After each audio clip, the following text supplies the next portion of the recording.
Knock, knock. Yes, come in. All right. I'll wash my hands. I'll provide privacy to my patient. Hello, my name is Nurse Roslyn. I'm going to be taking care of you today. Can you tell me your name? My name is John Smith. John Smith. Okay. I'm here to do a head to toe assessment on you. Is that okay with you? Yes. It's going to take me about 20-25 minutes, if that's fine with you. Yes, that's fine with me. All right. Can you tell me your date of birth? My date of birth is March 10, 1986. All right. Can you tell me what the time is? The time is around 11:30. 11:30. All right. Who is the current president? Joe Biden. Joe Biden. Okay. Are you allergic to anything? No. That I should know. All right. Patient is not allergic to anything. All right. At this time, I'll do vital signs. I'll check the blood pressure, the pulse, the respiration, the O2 sat, and I'll assess for pain. Are you in any kind of pain at this time? No. No. Okay, that's good. All right. I'm looking at my patient from head to toe. The face is symmetrical. His posture is very okay. It's very good to me. I see that he's not using any prosthetics. He has no visible walker or wheelchair or cane. He's not using his accessory muscles to breathe. He's very comfortable. His speech is articulate. He's able to answer everything. He's alert and oriented ×4 to name, to his date of birth, to current situation. All right, I'm checking his skin at this time. His speech was appropriate. His mood, his effort is normal to me. Stretch out your hands for me. All right, as I feel the skin is dry and warm, I'm going to check for skin tegel. And as I pull it, it goes back. So skin tegel is normal. I'm going to check the nail beds for capillary refill. And I'm going to press on the nail. And as I do, it goes back to its normal color. So capillary refill is less than 2 seconds. I'm looking at the nail bed. I'm looking at the contour, the color, and it's very normal. His skin color is normal. It's appropriate for his ethnicity, and his personal hygiene is good. I don't smell any odor or anything of that sort. All right. I'm looking at his face. I'm going to start with the head. I'm going to palpate and look for any masses or lesion or wounds. As I look at his face, it's symmetrical, and I'm looking outwardly to see if there's any lesions, any masses. So tell me if you feel any pain as I touch you. Do you feel any pain? No. All right. I don't feel any pain. As I inspect it, I don't see any lice, infestation, nothing of that sort. Right now, I'm going to test for cranial nerve 5, which is the trigeminal. And I'm going to do 3 things. Close your eyes for me. I'm going to touch something to your forehead. Tell me whether you feel cold or warm sensation. What do you feel? It feels cold. It feels cold. All right, that's good. All right, I'm going to touch you. Close your eyes again. I'm going to touch you. Tell me whether you feel a blunt or a sharp feel as I do that. Is it blunt or is it dull? Blunt. It's blunt. Okay. All right, I'm going to touch you again. Tell me whether it's sharp or dull or blunt. It's sharp. It's sharp. All right. Open your eye for me. All right, I'm going to check his blink reflex. So I'm going to bring this thing to your eyelid, and if he blinks, it tells me that the cranial nerve is intact, and he blinks. So that tells me cranial nerve 5, which is the trigeminal, is intact. All right, I'm going to check for cranial nerve 7, which is the facial. Can you smile for me? Can you frown? Can you puff out your teeth? Good. So that tells me that cranial nerve 7 is intact. I'll check for cranial nerve 11, which is the accessory nerves. I'll push down on your shoulder. Try to resist my push. That's very good. I'm going to check both faces. I'll push. That's very good. And he's able to resist my push as I do it on both sides of the faces. All right. Lift your head up for me.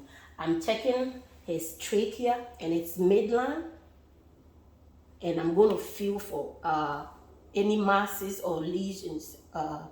Tell me if you feel any tenderness as I touch it. I don't feel any tenderness. And I don't feel any masses over there. All right, I'm going to do the eyes. I'm looking at the external structure of the eyes. I don't see any lesions. I don't see any redness, any discharge from the corners of the eye. I'm looking at the sclera. It's very white. Look straight to me. And I'll move it down like this to check. All right, I'm looking at the conjunctiva. It's pink and moist. I'm looking at the eyelids. I don't see any masses or anything, any swelling of that sort. I'm going to check the reaction of his pupil, and I'm going to throw my pen light and look straight up from one side, and then I will do that on the other side as well, and I will see how the pupil will constrict. And I see that it constricts on the left and it constricts on the right, so it tells me that his pupil is able to constrict. I'm going to check for accommodation by bringing my pen light close to the nose, and I see how the pupil is able to cross and accommodate the closeness of the object. So look straight up so that your pupil is kind of open wide. All right, and I see that his pupil is able to accommodate. It goes in, shrinks in as I bring the object close, and it cross eye. All right, so it tells me that his eye, the pupil is able to react, is able to accommodate to the light as well. All right, I'm going to check for 3 of the cranial nerves. Cranial nerves 3, 4, and 6, which is the oculomotor, trochlea, and abducens.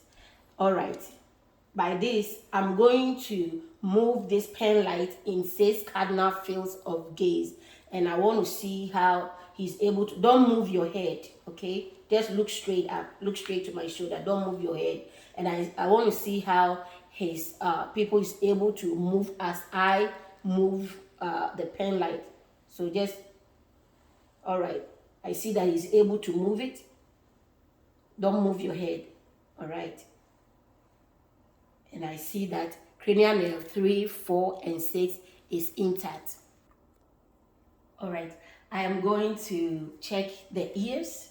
I'm looking at the ears. They are symmetrical to the face, the head structure. I'm looking at the external part, and I'm feeling for any masses. I don't see any lesions. Tell me if it hurts as I touch it. And I will touch the external, the back of the. No, does it hurt? It doesn't hurt. All right, I will touch this side as well. Does it hurt any? No. All right, I will look into it. I will look into the inside,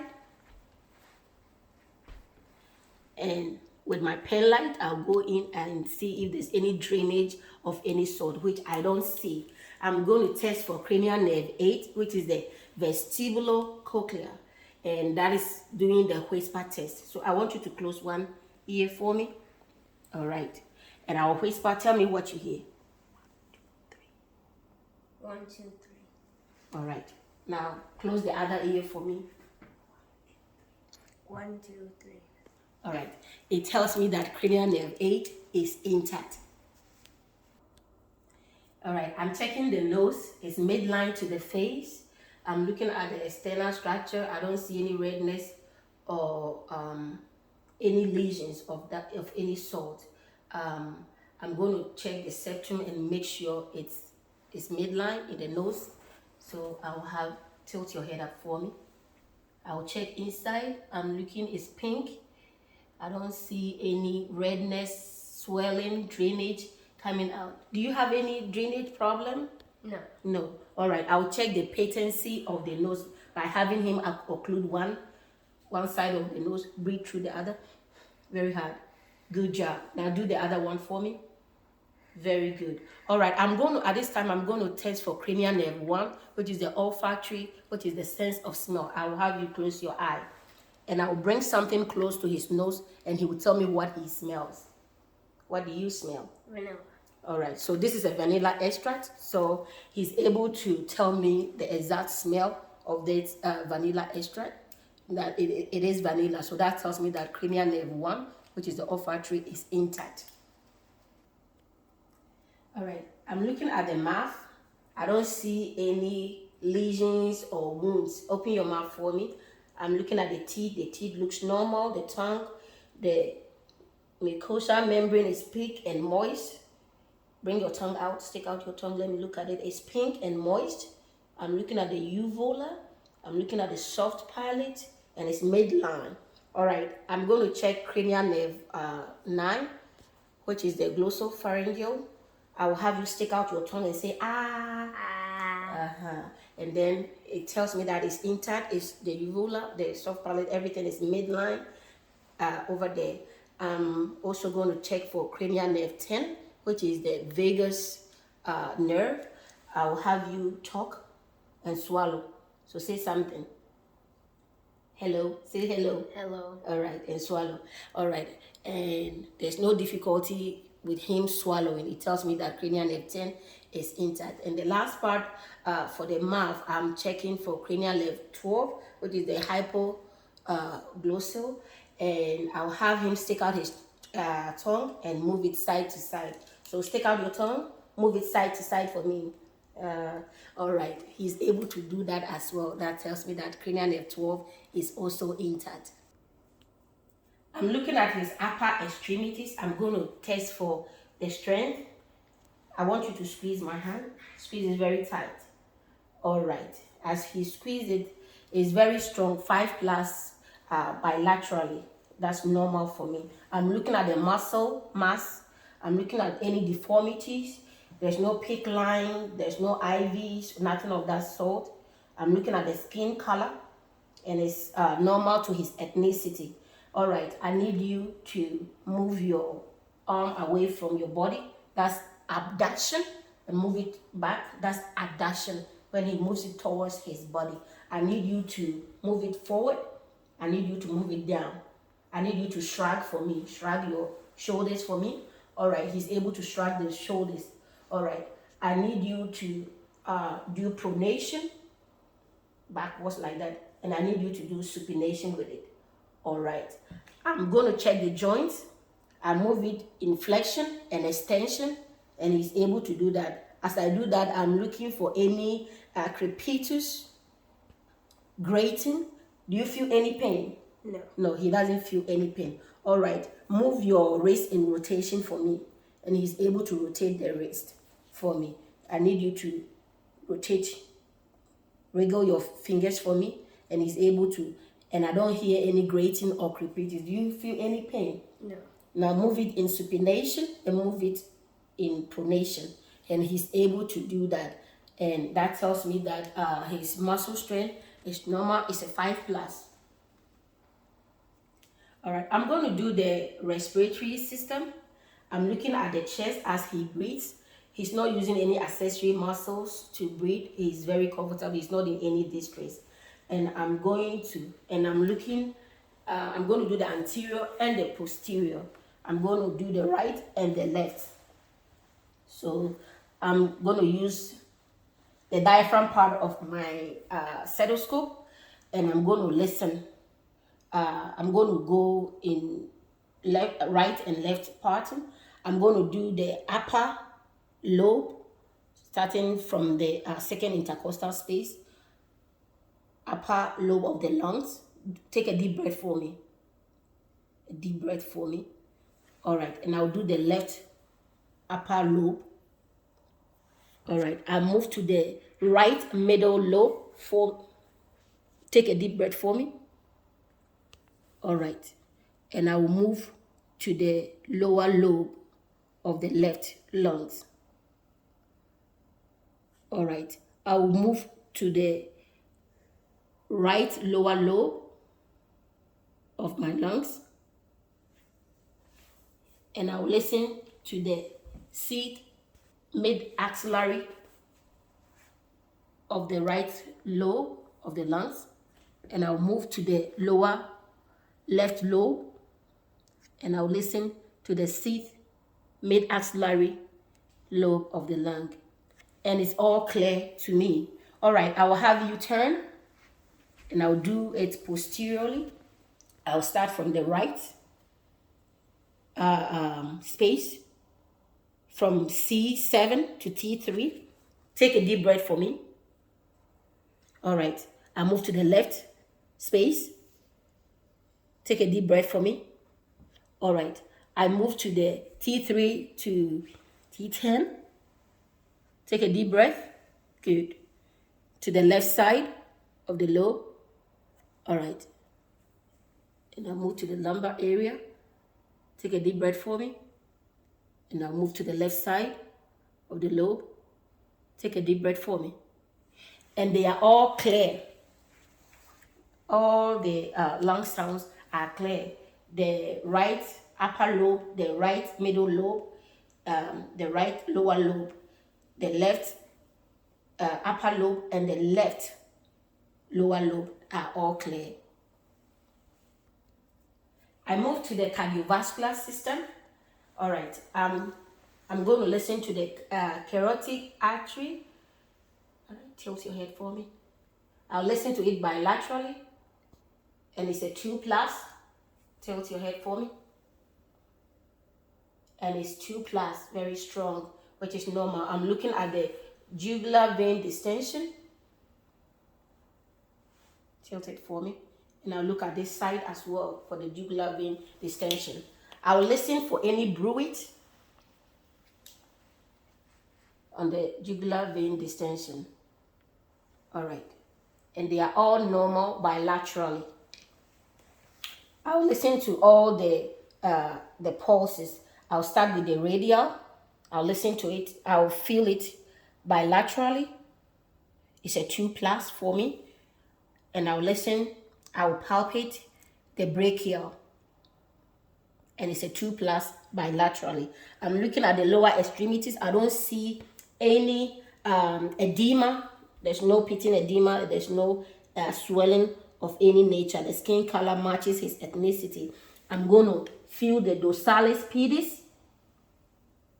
That is to the feet area. And I will listen to the popliteal.